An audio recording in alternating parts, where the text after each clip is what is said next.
El triple mensaje angelical. Primer trimestre, tema número 77. Semana 50, 22/06/2024, sábado, séptimo día de la semana. Texto bíblico. Habacuc 2:14. Porque la tierra será llena del conocimiento de la gloria de Jehová, como las aguas cubren el mar.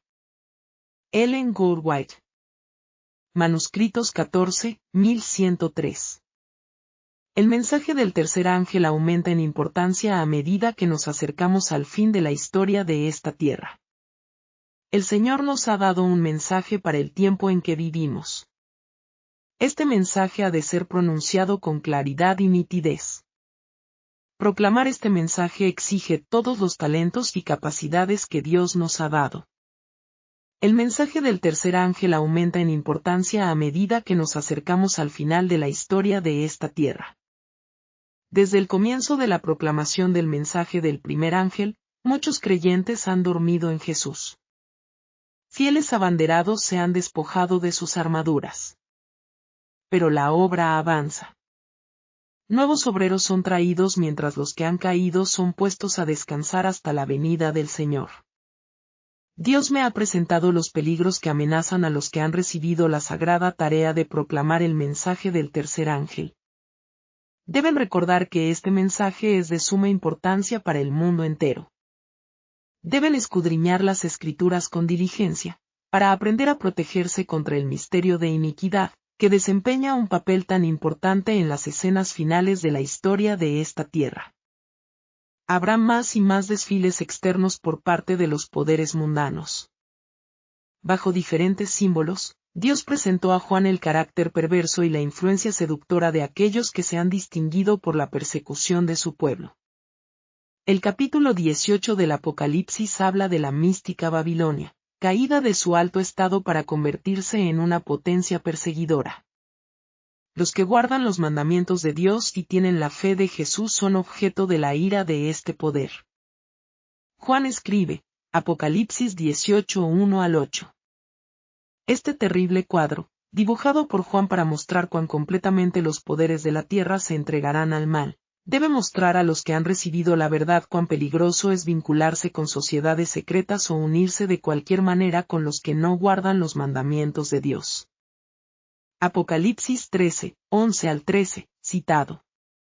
Los poderes religiosos, aliados al cielo por profesión, y que pretenden tener las características de un cordero, mostrarán por sus actos que tienen el corazón de un dragón, y que son instigados y controlados por Satanás. Se acerca el tiempo en que el pueblo de Dios sentirá la mano de la persecución porque santifica el séptimo día. Satanás ha causado el cambio del sábado con la esperanza de llevar a cabo su propósito de derrotar los planes de Dios. Procura que los mandamientos de Dios tengan menos fuerza en el mundo que las leyes humanas.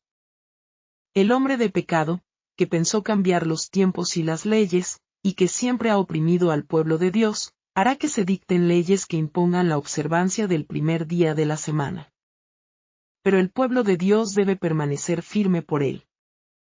Y el Señor obrará en su favor, mostrando claramente que Él es el Dios de los dioses. Dios hizo el mundo, y luego en el séptimo día descansó, satisfecho con su trabajo. Bendijo el día de su descanso y lo santificó, y al hacerlo, las estrellas de la mañana cantaron juntas, y todos los hijos de Dios gritaron de alegría. El sábado es una señal entre Dios y su pueblo, una evidencia de su amor y bondad, una garantía de que los bendecirá en la obediencia. Por la observancia de este día se distinguen de los desleales, que se niegan a honrar a Dios. Dios ha tomado a su pueblo en relación de pacto consigo mismo, y se ha comprometido a cumplir sus propósitos para con ellos. El sábado no se debe hacer ningún trabajo servil. Dios ha dado al hombre 6 días para trabajar. Él reclama el séptimo día como suyo. En este día los hombres deben adorarlo. Deben contemplar las maravillosas obras del Creador, alabándole por su bondad y amor. Al darles el sábado, Dios quiso preservar entre los hombres un conocimiento claro y definido de sí mismo como su Creador. Él declara: señales entre mí y vosotros por vuestras generaciones, para que sepáis que yo soy Jehová que os santifico. Éxodo 31, 13. Cristo declaró a los fariseos: no penséis que he venido para abrogar la ley o los profetas. No he venido para abrogar, sino para cumplir. Porque de cierto os he dicho que hasta que pasen el cielo y la tierra, ni una jota ni una tilde pasará de la ley, hasta que todo se haya cumplido. Por tanto, cualquiera que quebrante uno de estos mandamientos muy pequeños, y así lo enseñe a los hombres, muy pequeño será llamado en el reino de los cielos, pero cualquiera que los cumpla y los enseñe, ese será llamado grande en el reino de los cielos. Mateo 5, 17 al 19. Así reprendió Cristo la pretenciosa piedad de los fariseos, y con su manera de obrar corrigió sus ideas erróneas respecto a la ley de Dios. Desde el principio ha habido oposición entre las fuerzas del bien y del mal. Dios declaró: pondré enemistad entre ti y la mujer, y entre tu simiente y la simiente suya, ésta te herirá en la cabeza, y tú le herirás en el calcañar. Génesis 3, 15. El hombre había intentado vanamente exaltarse siguiendo su propio camino, en armonía con las tentaciones de Satanás y en oposición a la voluntad de Dios. Así había adquirido el conocimiento del mal, pero lo había conseguido a costa de su lealtad, y su desobediencia abrió las compuertas del infortunio sobre nuestro mundo. Desde entonces, los hombres tratan de enaltecerse por los mismos medios. ¿Cuándo aprenderán que el único camino hacia la verdadera exaltación es el de la obediencia? Los planes de los hombres pueden parecerles sumamente sabios, pero no hay seguridad en ellos a menos que caminen de acuerdo con un así dice el Señor. Cuán difícil es para el hombre andar humildemente con Dios, creer en su palabra y aceptar sus planes. Las proposiciones de Satanás parecen presentar grandes ventajas, pero terminan en la ruina. Una y otra vez los hombres han descubierto por experiencia el resultado de negarse a caminar por la senda de la obediencia. ¿No obtendrán otros sabiduría de su experiencia? Pensemos en la experiencia de nuestros primeros padres y temamos cualquier plan que no esté basado en la obediencia a la voluntad de Dios. ¿Cuándo aprenderán los hombres que Dios es Dios, no hombre, y que Él no cambia? Cada calamidad, cada muerte, es un testimonio del poder del mal y de la verdad del Dios vivo. La palabra de Dios es vida, y permanecerá para siempre. Por toda la eternidad permanecerá firme. ¿Cómo puede el hombre, sabiendo lo que Dios es y lo que ha hecho, elegir el camino de Satanás en lugar del camino de Dios? Solo hay un camino hacia el paraíso restaurado, el camino de la obediencia. El mensaje dado al hombre para proclamar en estos últimos días no debe amalgamarse con opiniones mundanas. En estos días de peligro, nada salvo la obediencia alejará al hombre de la apostasía. Dios ha concedido al hombre gran luz y muchas bendiciones. Pero a menos que se reciban esta luz y estas bendiciones, no son ninguna seguridad contra la apostasía y la desobediencia. Cuando aquellos a quienes Dios ha exaltado a posiciones de alta confianza se apartan de Él en favor de la sabiduría humana, su luz se convierte en tinieblas, y cuán grandes son esas tinieblas.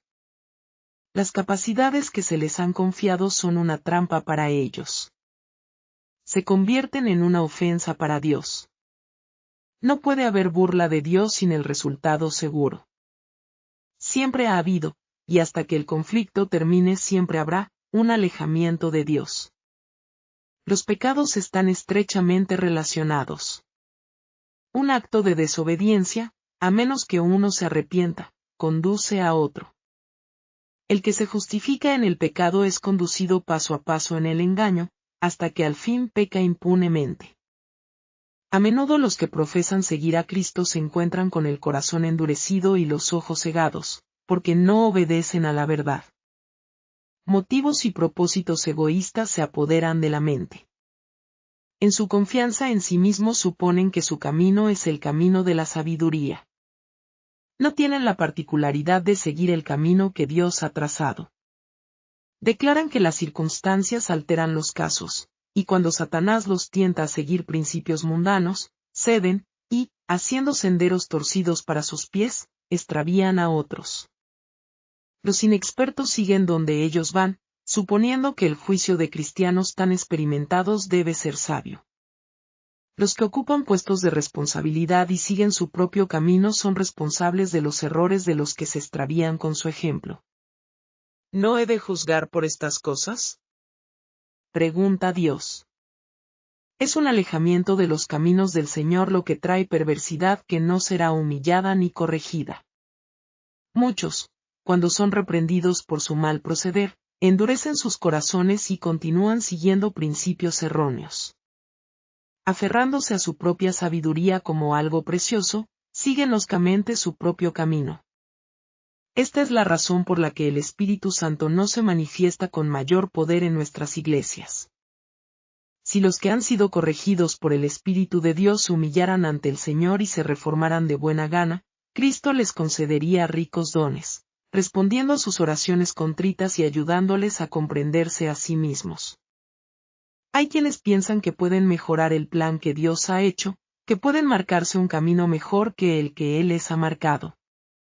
Los tales, escogiendo las cosas que son de los hombres, endurecen sus corazones contra la dirección de Dios, y siguen su propio camino. A menos que se arrepientan, llegará el momento en que verán el fracaso total de la obra de su vida. La sabiduría del hombre, ejercida sin la guía de Cristo, es un elemento peligroso. Cualquier reconocimiento o exaltación obtenida al margen de Dios carece de valor, pues no es honrada en el cielo. Tener la aprobación de los hombres no gana la aprobación de Dios.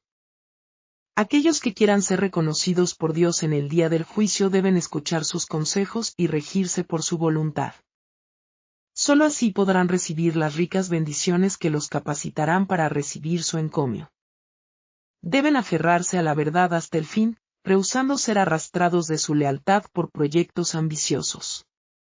Deben alejar de ellos todo vestigio de prevaricación, porque Dios no reconocerá falsedad alguna. Testimonio 18-09-2023. Salmos 37, 28. Día 28, de los 40 días. Me estoy preparando un pueblo que dará por el poder del Espíritu Santo el último mensaje de advertencia, fe y esperanza al mundo. Este pueblo me presentará en todo aspecto mental y espiritual. Tomarán de lo mío y lo darán al mortal que anda en oscuridad, para librar a muchos de las llamas del infierno. Mas, ¿cómo pretendéis ser parte de esto si vuestras almas no son libradas primeramente del fuego eterno? Así que, pues, sed santos porque yo soy santo. Himnos 216, temes que en la lucha. 217, oí la voz del buen Jesús.